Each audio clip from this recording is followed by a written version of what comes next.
prie de prendre une Bible.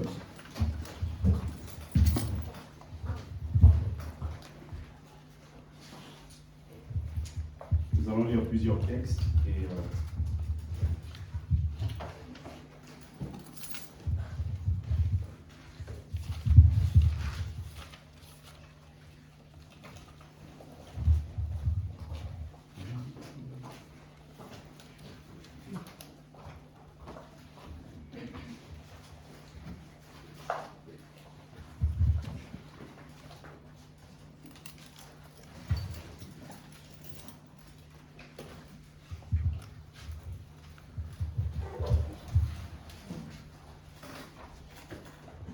le thème que je vais aborder avec nous cet après-midi, c'est du calvaire à la chambre haute.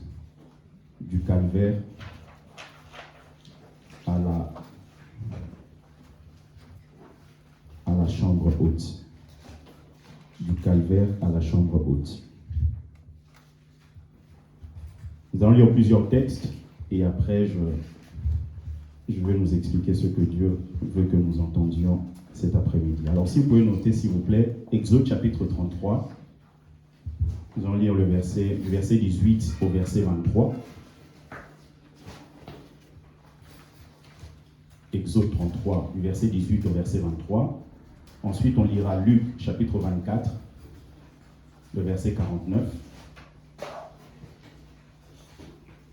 Après, on prendra le livre d'Éphésiens, Éphésiens chapitre 1er, le premier verset, et on lira Éphésiens chapitre 5, le 18e verset. Et on finira par Actes des Apôtres chapitre 2, du 1er au 4e verset. Je commence avec Exode chapitre 33, du verset 18 au verset 23. Là, Moïse dit, fais-moi voir ta gloire. L'Éternel répondit, je ferai passer devant toi toute ma bonté, et je proclamerai devant toi le nom de l'Éternel. Je fais grâce à qui je fais grâce, et miséricorde à qui je fais miséricorde. L'Éternel dit, tu ne pourras pas voir ma face, car l'homme ne peut me voir et vivre. L'Éternel dit, voici un lieu près de moi, tu te tiendras sur le rocher. Quand ma gloire passera, je te mettrai dans un creux du rocher, et je te couvrirai de ma main jusqu'à ce que j'ai passé. Et lorsque je retournerai ma face, tu me verras par derrière, mais ma face ne pourra pas être vue. Amen. Alors, Luc 24.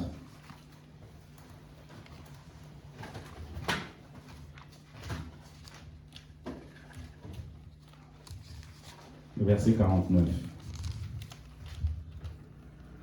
Il dit, et voici, j'enverrai sur vous ce que mon Père a promis. Mais vous, restez dans la ville jusqu'à ce que vous soyez revêtus de la puissance d'en haut. Éphésiens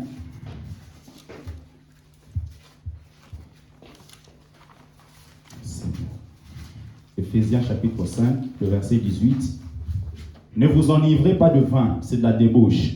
Soyez au contraire remplis de l'esprit. Amen. On va finir avec Actes des Apôtres. Si on peut lire ça tous en même temps, s'il vous plaît. Actes des Apôtres, chapitre 2.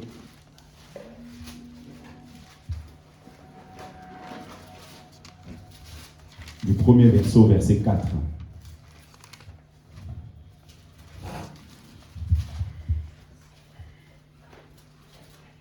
Nous pouvons y aller. Allons-y, 1, 2, 3. Le jour de la Pentecôte, ils étaient tous ensemble dans le même lieu. Tout à coup, il vint du ciel un bruit comme celui d'un vent impétueux, et il remplit toute la maison où ils étaient assis. Des langues semblables à des langues de feu leur apparurent, séparées les unes des autres, et se posèrent sur chacun d'eux. Et ils furent tous remplis du Saint-Esprit, et se mirent à parler en d'autres langues, selon que l'Esprit leur donnait de s'exprimer. Amen.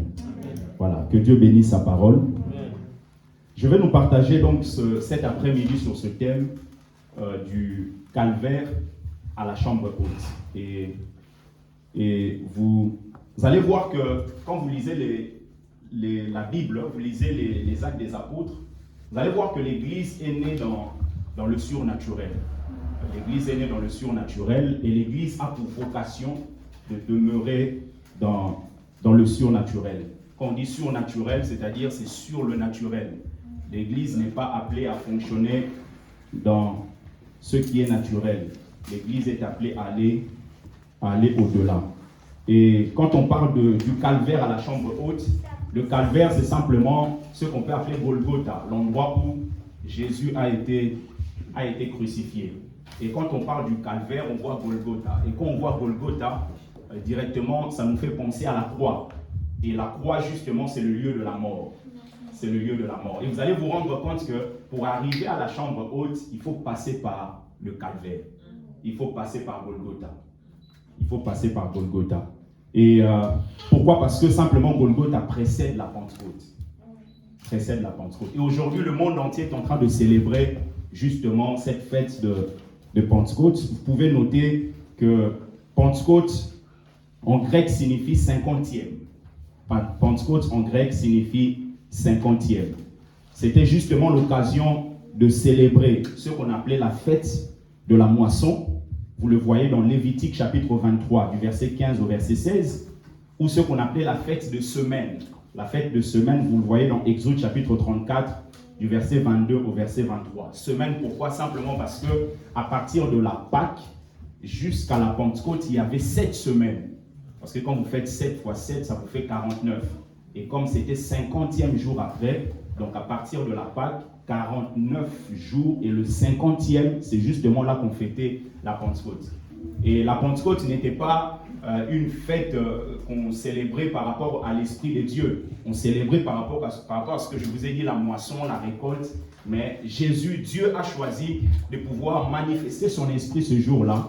Parce que si ce jour-là, c'était la fête de la moisson, justement avec l'Esprit, nous pouvons aussi avoir une grande moisson pour Dieu.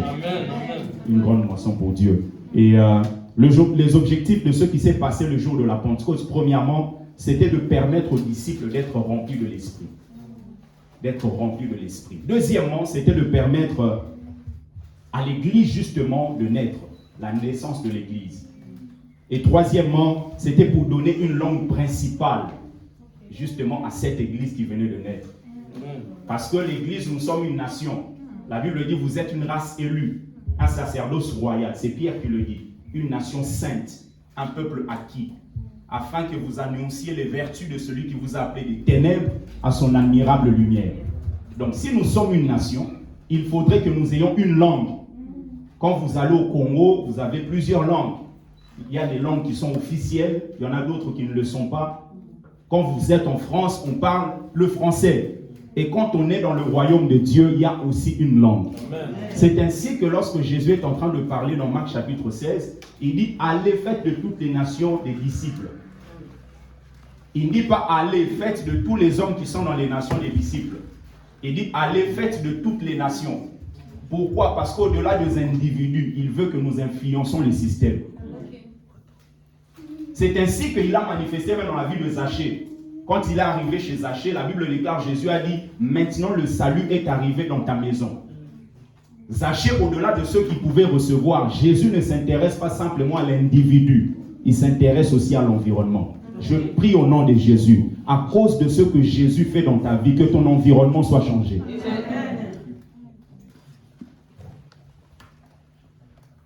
Et c'était aussi pour permettre à l'Église d'accomplir son plan sur la terre. Parce que l'Église a un plan. Jésus, quand il est venu, il avait une mission. Quand Dieu nous crée, il nous envoie, c'est pour une mission. Quand vous portez un corps, c'est pour accomplir une mission. Jésus dit, tu n'as voulu ni sacrifice ni offrande, mais tu m'as formé un corps, ô Dieu, pour faire ta volonté. C'est-à-dire que même le corps a pour mission d'accomplir la volonté de Dieu. Maintenant, vous allez vous rendre compte que pour quitter du calvaire à la chambre haute, il faut connaître la mort. Connaître la mort. Quand on parle du Saint-Esprit, le Saint-Esprit vient pour nous donner les gages nécessaires pour pouvoir être effectifs dans notre mission. Dans notre mission. Et dans le texte qu'on a lu de Exode, la Bible déclare qu'un jour Moïse, il pose la question à Dieu. Il parle à Dieu, il lui dit, mais Seigneur, fais-moi voir ta gloire. On a eu à parler de ça lorsqu'on a parlé de Doxa. Nous avions expliqué que la gloire de Dieu est synonyme de Dieu lui-même. Parce que vous allez remarquer, Dieu est en train d'entendre Moïse. Moïse dit, fais-moi voir ta gloire. Mais Dieu ne lui dit pas, non, non, je ne veux pas te faire voir ma gloire. Il dit, personne ne peut me voir et vivre. C'est-à-dire que Dieu est en train d'expliquer ce que Moïse est en train de dire. Il dit, tu prononces le mot gloire, mais je vais t'expliquer c'est quoi la gloire. La gloire, c'est ma face. Donc il dit, personne ne peut me voir et vivre. Donc la demande de Moïse n'a pas été exaucée. La demande de Moïse n'a pas pris forme. Pourquoi? Parce que certaines choses dans la vie, vous n'allez les vivre que si vous connaissez la mort. C'est ainsi que plusieurs années après, la Bible déclare que Jésus était parti sur la montagne avec ses disciples. Il a pris les trois, Pierre, Jean et Jacques. Et quand ils sont arrivés sur cette montagne, la Bible déclare que le visage de Jésus a été transfiguré. Justement, cette montagne, on appelle la montagne de la transfiguration. Et lorsqu'il a été transfiguré, la Bible déclare qu'il y avait la présence de Élie et de Moïse. Moïse, celui qui avait demandé à Dieu de voir sa gloire. Maintenant, ce jour-là sur la montagne, il était en face de celui qui est l'image du Dieu invisible placé. C'est-à-dire que le Dieu qu'on n'a jamais vu dans l'Ancien Testament, ce jour-là, il était visible. Et la Bible déclare qu'il a revêtu la gloire. C'est-à-dire la demande qui a été posée dans le passé. Dieu savait qu'il faut passer par la mort avant de pouvoir vivre ça. Je déclare au nom de Jésus, à cause de ce que tu as fait, en donnant ta vie à Jésus, en mourant dans ta chair, que ce que tu n'as pas eu plan c'était, que Dieu te l'accorde au nom de Jésus. Il a contemplé la gloire de Dieu. Il a contemplé la gloire de Dieu. Amen. Il a contemplé la gloire de Dieu. Jésus était transfiguré. Colossiens 1er chapitre 15 ou 16, la Bible dit, il est l'image du Dieu invisible. Le Dieu qui est invisible, si vous voulez le voir, il faut regarder Christ. Il faut regarder Christ. Et quand vous regardez par exemple la vie de celui qu'on appelle Élisée, merci Seigneur. Élisée était celui qui travaillait auprès de Élie le prophète. Il était son fils. La Bible déclare qu'un jour Élie devait être enlevé. Et il demande à son fils, il dit, demande-moi quelque chose avant que je parte. Lui dit, je veux recevoir la double portion de ton esprit. Une demande très, très forte. Et lui dit, mais ce que tu demandes, c'est trop. Il dit, mais c'est pas grave. Comme c'est ta demande, une fois que tu me verras partir, tu recevras cette double portion. Maintenant, la question que je me pose, ça voulait dire exactement quoi cette demande? Parce que vous allez vous rendre compte, quand vous retournez en Israël, la double portion, c'était quelque chose qui était réservé au fils aîné. C'est-à-dire que lorsqu'il y a l'héritage, le fils aîné recevait la double portion. Donc, lorsque Élisée est en train de demander à Élie, donne-moi la double portion de ton esprit, il était en train de dire à Élie, je veux que tu changes mon statut, qu'à partir de maintenant, je sois considéré comme ton fils aîné.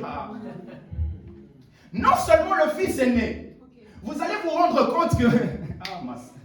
Seigneur, merci. Vous allez vous rendre compte que Élisée, lorsqu'il a demandé ça, il lui dit, ok, c'est ce que je vais te donner. Donc, il voulait être transformé dans son statut. Il voulait être changé au niveau de son statut. Mais vous allez vous rendre compte que Élisée voulait aussi recevoir le repos dans ce qu'il pouvait faire. Parce que Dieu donnait la manne. Il donnait la manne chaque jour. Mais le 6e jour, il recevait la double portion de la manne. Pourquoi la double portion? Simplement pour que le 7e jour, il ne puisse pas travailler. Donc, quand on parle de la double portion, la première des choses, Élisée voulait dire à Élie, je veux que tu changes ma position, mon statut. Mais deuxièmement, en changeant mon statut, je veux avoir le repos. C'est ainsi que vous allez vous rendre compte.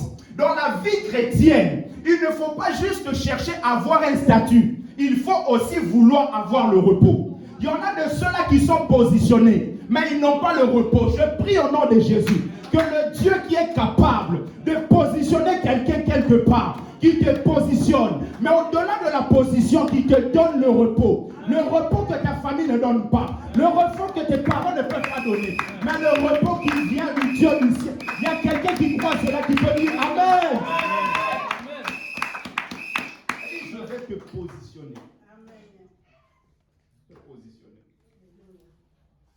Mais vous allez vous rendre compte que Élisée a reçu justement la double portion. La double portion devait être visible par rapport au miracle effectué. Et quand vous étudiez la vie d'Élie et d'Élisée, vous allez vous rendre compte que du vivant d'Élisée, il a fait doublement le miracle de ce qui a fait Élie, moins un. Ok. Donc, quand il était vivant, il avait une parole, il y avait une onction. Et cette onction faisait de lui quelqu'un qui devait faire le double de ce que Élie a fait. Mais vous allez vous rendre compte que de son vivant, il en a fait, si on avait 50, il en a fait 49. Il en restait un. Maintenant, vous allez vous rendre compte qu'une fois qu'il est mort,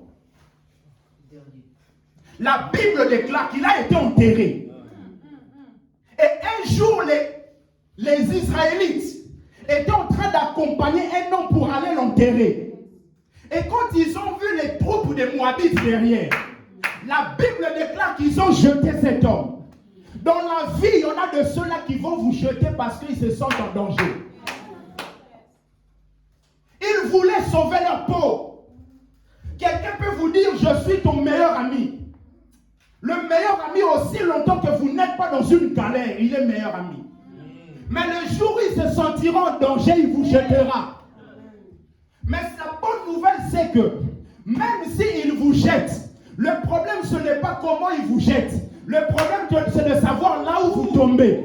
Si vous tombez sur les eaux d'Élisée, je vous dis, même si Élisée est mort depuis longtemps, vous finirez par être ressuscité.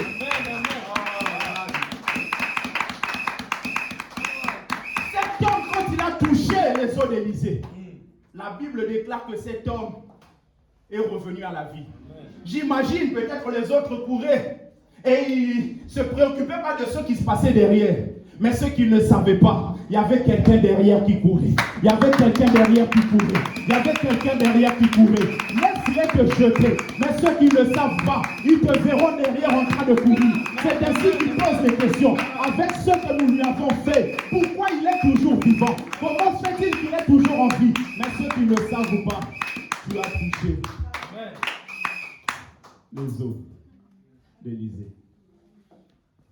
Élisée a justement vécu la double portion. Pourquoi? Parce que la mort est passée par là. La mort est passée par là. Cet après-midi, vous ne pourrez pas expérimenter la puissance de l'esprit si vous n'êtes pas mort en vous-même. Vous ne pourrez pas. Vous ne pourrez pas. Ce que Dieu a promis, même si la mort passe par là, il finira par l'accomplir. Amen. Après sa résurrection, Jésus a dit aux disciples d'attendre à Jérusalem. Il dit, ne partez pas jusqu'à ce que vous soyez revêtus de la puissance d'en haut. Jésus ne donne pas une date précise. Il ne donne pas une heure précise.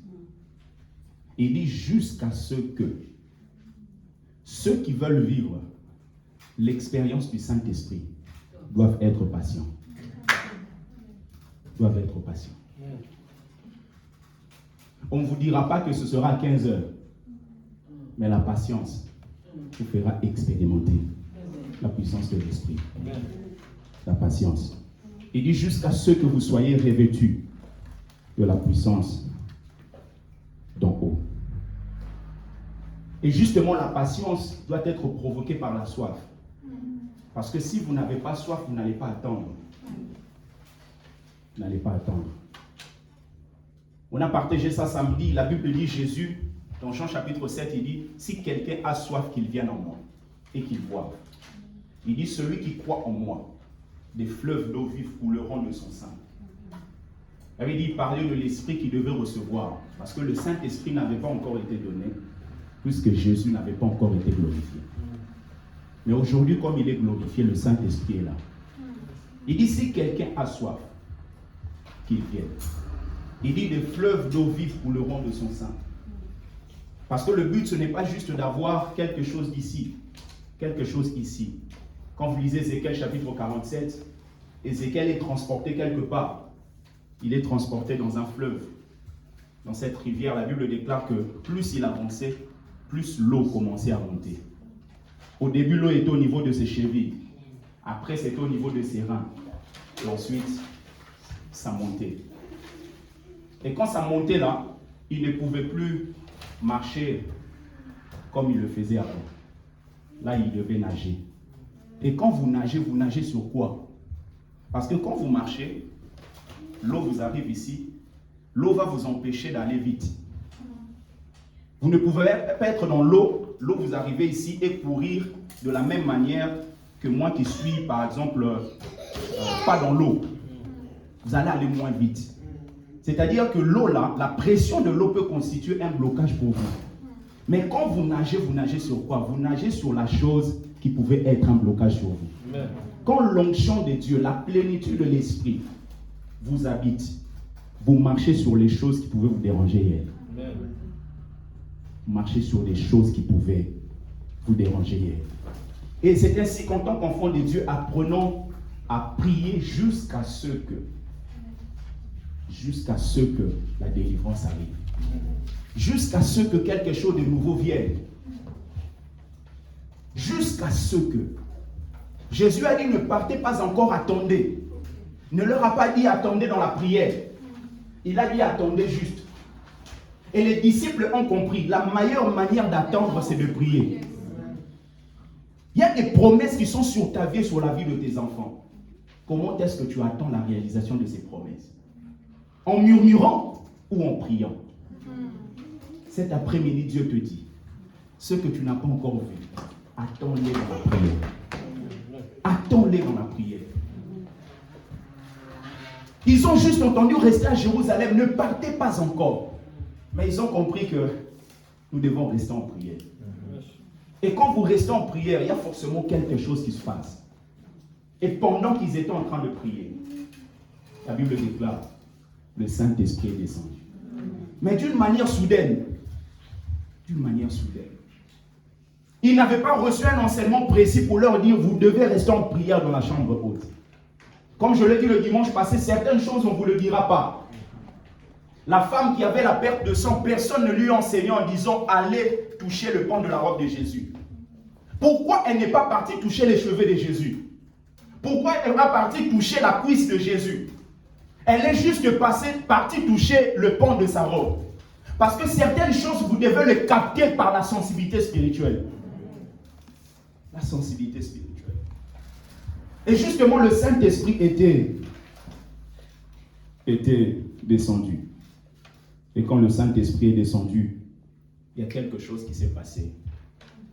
Ils ont commencé à parler dans des nouvelles langues. Jésus dit, allez, faites de toutes les nations des disciples, les baptisons au nom du Père, etc. Il dit, voici les miracles qui accompagneront ceux qui auront cru en mon nom. Il a dit, ils parleront de nouvelles langues. En tant qu'enfant de Dieu, quand vous parlez en langue, premièrement, vous êtes en train de vous adresser à Dieu. Deuxièmement, vous êtes en train de vous édifier vous-même. Troisièmement, vous dites des mystères. Des choses que le diable ne peut pas entendre. Quand vous priez en français, tout le monde peut vous entendre. Mais quand vous priez en langue, il n'y a que Dieu qui vous entend. À moins qu'il y ait l'interprétation par la suite. Mais c'est quelque chose qui est mis au niveau du royaume. Parce qu'il y a des moments comme ça. Je ne sais pas si ça vous est déjà arrivé, vous êtes comme ça. C'est-à-dire que vous traversez des choses, vous prenez la Bible, vous lisez, vous commencez Philippiens, chapitre 1er, 2, 3. Et à la fin, vous n'avez rien compris. C'est-à-dire que tu te forces, tu dis, mais non, je ne peux pas rester toute la journée sans lire la Bible, méditer. Tu prends la Bible, tu prends Thessaloniciens, 1er, 2, 3. Tu n'as rien compris. Pourquoi? Parce qu'il y a plusieurs choses qui se passent dans ta tête. C'est dans de tels moments que tu as besoin d'être fortifié. Et c'est la prière en langue qui peut résoudre ce problème. Tu te fortifies toi-même, tu te bâtis. Parce que celui qui est en train de parler en langue se bâtit lui-même. Il est en train d'ériger un bâtiment au-dedans de lui. Ce qui fait que même si vous n'avez pas les éloges des gens, même si les autres ne vous apprécient pas, même si les autres ne vous soutiennent pas, mais avec la prière en langue, vous avez suffisamment de force pour faire face à toutes les situations. Pour faire face à toutes les situations. Et pour terminer, quand vous lisez le livre d'Éphésiens, vous allez vous rendre compte que l'apôtre Paul, il commence en disant: Paul, apôtre de Jésus-Christ par la volonté de Dieu, aux saints qui sont à Éphèse et aux fidèles en Jésus-Christ. Donc il dit aux saints qui sont à Éphèse, aux fidèles. Donc il appelle les Éphésiens des saints et il dit ils sont fidèles. Maintenant, quand vous étudiez ce texte, regardez ce qu'il dit dans ce livre. Il dit premièrement dans Éphésiens chapitre 4, le premier verset: je vous exhorte donc, moi le prisonnier dans le Seigneur, à marcher d'une manière digne de la vocation qui vous a été adressée, en toute humilité et douceur, avec patience, vous supportant les uns les autres avec charité ou avec amour. Donc il commence par dire ils sont saints et ils sont fidèles. Mais papa, s'ils sont saints et fidèles, pourquoi tu me parles de ces choses? Il continue, par exemple, si vous prenez ce texte dans Éphésiens 4, le verset 25, il dit: c'est pourquoi renoncer au mensonge. Oh, tu dis qu'ils sont saints et ils sont fidèles. Pourquoi ils doivent renoncer au mensonge? Le mystère du royaume. Mais vous allez voir qu'il insiste sur le fait qu'il faut supporter les autres. En fait, quand il dit supporter les autres, c'est pour dire que ça ne sera pas facile. Et très souvent, vous allez vous rendre compte que quand un ami ou quelqu'un est blessé, cette personne commence à bâtir ce qu'on appelle des forteresses. Oui. Et quand vous bâtissez des forteresses, je vous donne ce texte, c'est très bien. Prenez ce texte s'il vous plaît. C'est dans Proverbes. Proverbes chapitre 18, le verset 19. Je vais lire ça dans deux versions. La Bible dit: des frères sont plus intraitables qu'une ville forte, et leurs querelles sont comme les verrous d'un palais. Proverbe 19 et 18, le verset 19. La version Semeur dit: un frère que l'on a offensé est plus inaccessible qu'une ville fortifiée, et des dissensions sont plus tenaces que les verrous d'un château. C'est-à-dire que quand quelqu'un est blessé, naturellement, il cherche à mettre des forteresses.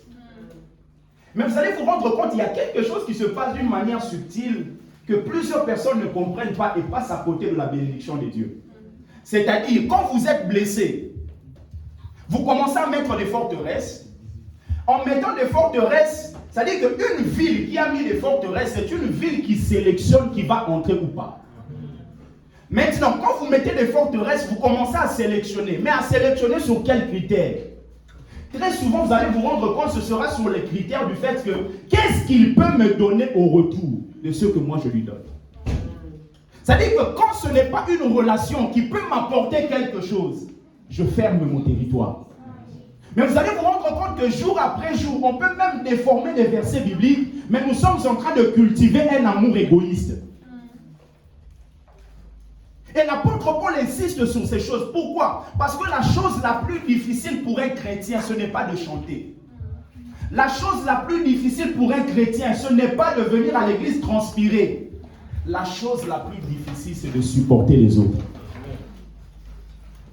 C'est de supporter les autres. Et l'apôtre Paul, justement, il parle de tout cela. Après, il donne une solution. Il dit: je vous dis tout ça. Je vous ai appelé saint, je vous ai appelé fidèle. Mais il faut comprendre que si vous voulez être vainqueur face à toutes ces choses, il ne faudrait pas vous enivrer de vin, c'est de la débauche. Il dit: soyez au contraire remplis de l'esprit. En fait, il est en train de dire, si vous voulez mener cette vie-là que je viens d'énumérer, il faut vivre d'une manière débaucheuse. Mais si vous voulez vaincre ces choses, il faut être rempli de l'esprit. Donc, être rempli de l'esprit, c'est la solution face à la vie charnelle. Parce que les désirs de la chair sont contraires à ceux de l'esprit. Donc, comme ils sont contraires, tout celui qui vit par l'esprit est vainqueur face aux désirs de la chair. Il dit: soyez ivres de l'esprit. Parce que quelqu'un qui est ivre ne se contrôle plus. Ne se contrôle plus. Il dit justement, si vous voulez être contrôlé par le Saint-Esprit, soyez remplis de l'esprit. Soyez remplis de l'esprit. Soyez remplis de l'esprit. Parce que quand vous êtes rempli de l'Esprit, faites des choses différemment. Le Saint-Esprit est une personne qui nous a été donnée. Et vous allez voir que la première des choses que l'Esprit fait en remplissant les disciples, c'est de permettre aux disciples de se parler les uns des autres. La Bible dit, quand ils ont été remplis, ils ont commencé à parler des nouvelles langues. Ils se parlent entre eux. C'est-à-dire que pendant que nous prions, pendant que nous sommes là, je viens voir le frère Emmanuel, au lieu de lui dire, ça va, il y a la langue chinoise qui sort. Lui, au lieu de me dire, oui, ça a été à la maison, c'est l'espagnol qui sort. Et la Bible déclare, ils ont commencé à parler comme ça. Les gens qui étaient là, qui étaient venus au niveau de la ville pour justement la fête de la Pentecôte, ils ont commencé à entendre. Ils disent, mais ces gens ne sont pas juifs. Comment se fait-il qu'ils parlent des langues que nous sommes en train de parler? Pourquoi? Parce que quand vous parlez en langue, vous pouvez parler en langue en utilisant une langue intelligible que les gens connaissent. C'est-à-dire que tu es ici en France, tu n'as jamais parlé chinois, mais la puissance de Dieu vient sur toi, tu commences à parler chinois. Et vous allez parler ça d'une manière parfaite. Vous-même, des fois même, vous ne vous rendez pas compte de ce que vous dites. Mais celui qui est chinois à côté de vous peut commencer à vous dire après tout ce que vous étiez en train de dire. C'est justement ce qui se passait dans la chambre haute. Ils ont commencé à parler de nouvelles langues comme ça. De nouvelles langues. La Bible, le feu était là. Le feu s'est posé sur chacun d'eux. Et c'est justement ce qu'on a besoin. Le feu de l'esprit pour vivre des expériences spirituelles. Le Saint-Esprit est toujours disponible pour tout celui qui le souhaite. Amen. Tout celui qui le souhaite. Donc il insiste sur le fait que vous devez vous parler. Jésus dit d'ailleurs, vous serez mes témoins. Quel est ce témoin qui ne parle pas? Quand vous êtes témoin, cela sous-entend que vous devez parler pour donner la bonne version. Donc quand Jésus dit, vous serez mes témoins, il veut que chacun d'entre nous puisse parler de lui. Puisse parler de lui. Et quand vous étudiez la vie des apôtres, vous allez voir que les apôtres n'ont pas été arrêtés parce qu'ils menaient une vie pieuse. Les apôtres n'ont pas été arrêtés parce qu'ils ne prenaient pas les femmes d'autrui. Les apôtres ont été arrêtés parce qu'ils parlaient de Jésus. Donc, on peut mener une vie pieuse, mais quand on ne parle pas de Jésus, vous vous rendez compte que l'objectif de ce que Dieu veut ne s'accomplira pas. Ça s'accomplira pas. C'est ainsi qu'une fois qu'ils ont vécu la chambre haute, Pierre a commencé à parler. Et quand il a parlé, plusieurs personnes ont été converties. C'est justement ce que Dieu attend de chacun de nous. Amen. Amen. Ce que Dieu attend de chacun de nous. Et cet après-midi, pour ne pas aller plus loin, j'aimerais que nous puissions prier. Quelqu'un dira à Dieu, Seigneur, je veux que tu fasses le travail dans ma vie. Il dit, vous serez revêtus de la puissance en vous. Et le verbe revêtir, là, c'est le fait d'être habillé. On ne s'habille pas, c'est-à-dire que tu ne t'habilles pas soi-même, on t'habille. C'est pour nous montrer que c'est un verbe qui est au passif. Ce n'est pas vous qui vous revêtez de la puissance, c'est Dieu qui vous revêt de la puissance. Et pour pouvoir le vivre, il faut être assoiffé du Seigneur. Est-ce que quelqu'un peut dire Amen? Amen. Si on peut se mettre debout en acclamant le Seigneur, nous allons prier.